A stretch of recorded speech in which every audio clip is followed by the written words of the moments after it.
जंगल में टूनी चिड़िया और उसकी सास बबली कबूतरी रहा करती थी। बबली कबूतरी अपनी बहू टूनी चिड़िया पर बहुत अत्याचार किया करती थी। टूनी बहू, तू यहाँ बैठी क्या खा रही है? मैं भूख से मरी जा रही हूँ, लेकिन तुझे मेरी परवाह कहाँ? माँ जी, अभी तो आप ही ने कहा था कि आप अभी नहीं खाएंगी।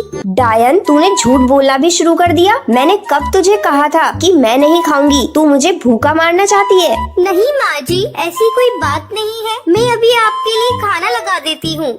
इसी तरह बबली कबूतरी छोटी छोटी बात पर टूनी चिड़िया को कुछ न कुछ सुना दिया करती थी। एक दिन टूनी चिड़िया आकर बबली कबूतरी को बताती है, माँ जी, मैं माँ बनने वाली हूँ। तो क्या हुआ? तू माँ बनने वाली है? ऐसे आकर बता रही है जैसे तू अमीर बनने वाली है। सभी चिड़िया माँ बनती हैं, इसमें नई बात कौन सी है? जा जाकर अब काम कर, तेरे मायके से नौकरानी नहीं आने वाली। ऐसे ही 7 महीने गुजर जाते हैं। एक दिन टूनी चिड़िया कपड़े धोने के बाद गीले कपड़े सुखाने के लिए अपनी ननद लाडो को बुलाती है। लाडो, ओ लाडो, जरा जल्दी यहाँ आना। क्या है भाभी? लाडो, इन कपड़ों को ले जा और बाहर डाली पर सुखा दे। टूनी बहू, तू ये क्या कर रही है? अब मेरी बेटी कपड़े सुखाएगी? तू माँ बन रही है तो क्या सभी लोग तेरे आगे पीछे काम करने के लिए घूमेंगे? लाडो कपड़े नहीं सुखाएगी, तू खुद जाकर और कपड़े सुखा दे। लेकिन माँ जी, ये बाल्टी बहुत भारी है। डॉक्टर ने मुझे बाहरी चीजें उठाने से मना किया है। तू जाती है या मैं मोंटू बेटे को बुलाऊं? 2 थप्पड़ तुझे लगाएगा तब तेरी अकल ठिकाने आएगी। नहीं माँ जी, आप मोंटू चिड़ी को मत बुलाइए, मैं खुद ही कपड़े सुखा लेती हूँ। टूनी कपड़ों से भरी बाल्टी उठाकर बाहर डाली पर जाने लगती है। तभी उसके पंख लड़खड़ाने लगते हैं और वो पेड़ से नीचे गिर जाती है। करमजली एक काम भी ठीक से नहीं कर पाती। पहले से घर का खर्च कम था, जो इसने डॉक्टर का भी खर्चा बढ़ा दिया।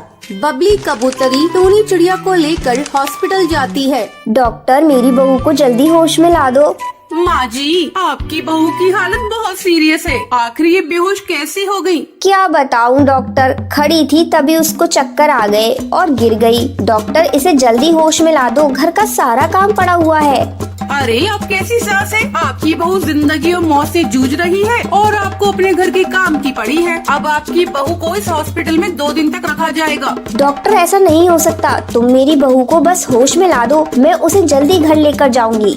ठीक है, थोड़ी देर आप यहाँ इंतजार कीजिए, मैं अभी आती हूँ। तभी डॉक्टर उसे वहाँ बिठाकर पुलिस को फोन कर देती है।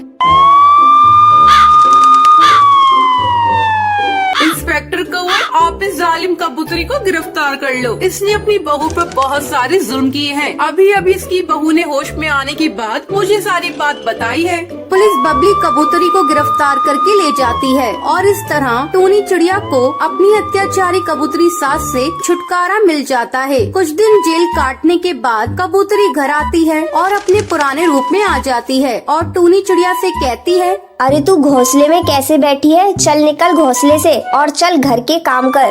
माँ जी, मैं अभी चल रही हूँ। आप मुझ पर गुस्सा क्यों कर रही हैं? गुस्सा नहीं तो और क्या करूँ तुझ पर? मेरे बेटे के तो कर्म ही फूट गए। मैंने तो सोचा था तेरा बाप गाड़ी देगा, सोने की सिकड़ी देगा, लेकिन उसने तो कुछ नहीं दिया। तू अपने मायके से तो कुछ नहीं लाई और यहाँ महारानी बनकर बैठी रहेगी। माँ जी, आपको ये सारी बातें मेरी मम्मी पापा से कहनी चाहिए थी। हरामखोर, मुझे जेल भिजवाकर तेरा कलेजा ठंडा नहीं हुआ और तू अब जुबान भी चलाने लगी। माँ जी, मुझे मत मारिए, मेरी क्या गलती है? एक दिन फिर बबली कबूतरी टूनी को परेशान करने के लिए उसके कमरे में जाती है। क्योरी महारानी टूनी, कैसे आराम फरमा रही है? चल जाकर उपले बना। माँ जी, मैं दूसरे काम कर लूंगी, मैंने कभी उपले नहीं बनाए। अच्छा, तो चल मैं तुझे सिखा दूंगी। अगर तुझे उपले नहीं बनाने थे तो तेरे माँ बाप ने इस घर में शादी क्यों की? चल अब चलकर उपले बना, 4 दिन से उपले नहीं बने। माँ जी, मुझसे उपले नहीं बनेंगे, आने दीजिए इनको, मैं इनसे कह दूंगी मुझे उपले नहीं बनाने हैं। ले, वो आ गया। अब बोल, देखती हूँ वो तेरी बात मानता है या मेरी बात मानता है। माँ, तुम दोनों में बहस कैसे हो रही है? तू अपनी पत्नी से ही पूछ ले। क्या हुआ जी? देखिए ना जी, माँ जी मुझे उपले बनाने को कह रही है। मैं उपले नहीं बनाऊंगी, मैंने कभी अपनी जिंदगी में उपले नहीं बनाए। आपने मुझसे शादी के उपले बनाने को की थी। क्या कहा तूने? तू उपले नहीं बनाएगी? अब तो घर के सारे काम तुझे ही करने हैं। तू दहेज लेकर नहीं आई है। आपने दहेज के लिए मेरे पापा से क्यों नहीं कहा? कहा तो था तेरे बाप को, कंकाल निकला खाली हाथ अपनी बेटी को यहाँ भेज दिया। मेरे सारे शौक धरे के धरे रह गए। मैंने तो अपने दोस्तों से भी कह दिया था, लेकिन तेरे कंकाल बाप ने मेरे दोस्तों के सामने कोई इज्जत नहीं रखी। तो जल्दी से माँ जो कहती है वो कर, नहीं तो तेरे भाई को बुलाकर तुझे तेरे घर भेज दूंगा। आप लोग मेरे साथ बहुत गलत कर रहे हैं। गलत तो अब मैं करूँगी। अरे मोन्टू चल फोन लगा अब इसके भाई को और उससे साफ साफ कह दे अभी आए और अपनी बहन को ले जाए। मुझे ऐसी कंगाल बहू नहीं चाहिए। मोन्टू चिड़ा टूनी के भाई को फोन लगाने लग जाता है। आपने जिस व्यक्ति को कॉल किया है वह अभी आप लोग ऐसा क्यों कर रहे हैं? मत लगाइए फोन मेरे भाई को। अभी अभी तो उसने मेरी शादी की है। मेरे मायके वालों ने अपनी हैसियत से ज्यादा खर्च करके मेरी शादी की, लेकिन आप लोगों को इससे क्या?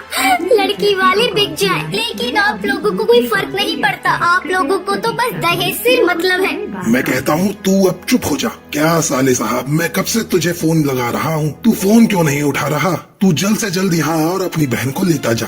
ये आप क्या कह रहे हैं जीजा जी? ऐसी क्या बात हो गई? पहले मेरी बात मेरी बहन से कराओ। मोन्टू चिड़ा टूनी चिड़िया को फोन देता है। भैया तो जल्दी मुझे लेने आ जा। मेरे ससुराल वाले दहेज के लालची हैं। ये सुबह से मुझे मार पीट रहे हैं। मैं यहाँ और कुछ दिन रही तो मैं मर जाऊंगी। टुन्नू चिड़ा अपनी बहन की बातें सुनकर हवाओं को चीरता हुआ वहाँ आता है।